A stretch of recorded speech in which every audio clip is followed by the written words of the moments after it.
ABC are employed to do a piece of work for ₹529. அப்போ ABC 3 பேர் இருந்திருக்காங்க. அவங்க 3 பேரும் ஒரு வேலையை பண்றாங்க. எவ்வளோ ரூபீஸ்க்கு? 529. A and B together are supposed to do 19/25 of work. AB 2 பேரும் சேர்ந்து எவ்வளோ ஒர்க் பண்ணணுமா?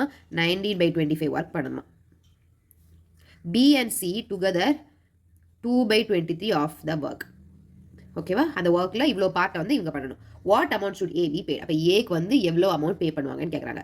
சரி, இப்போ இதுலேருந்து நமக்கு என்ன தெரியுது? பியும் சியும் சேர்ந்து எவ்வளோ ஒர்க் பண்ணுறாங்க? 8/23 ஒர்க் பண்ணுறாங்க. அப்போ மீதி ஒர்க்கை யார் தான் பண்ணியிருப்பாங்க? ஏ தான் பண்ணியிருப்பாங்க. இப்போ டோட்டல் என்னது? 1 மைனஸ் 8/23. 23 மைனஸ் 8/23 13 5 15/23. இந்த 15/23 ஒர்க்கு யார் பண்ணியிருக்காங்க? ஏ பண்ணியிருக்காங்க. இப்போ கொஸ்டின் என்ன? ஏ வந்து ஏக்கு எவ்வளோ பே பண்ணியிருப்பாங்க? இப்போ ஏவோட ஏவோட ஒர்க் வந்து இது, மீதி பிசியோட ஒர்க் வந்து இது. இப்போ இதை வச்சு ஃபஸ்ட் நம்ம ரேஷியோ கண்டுபிடிச்சிக்கலாமா? எவ்வளோ ரேஷியோ பண்ணியிருக்காங்கன்னு. அதுக்கப்புறமா நம்ம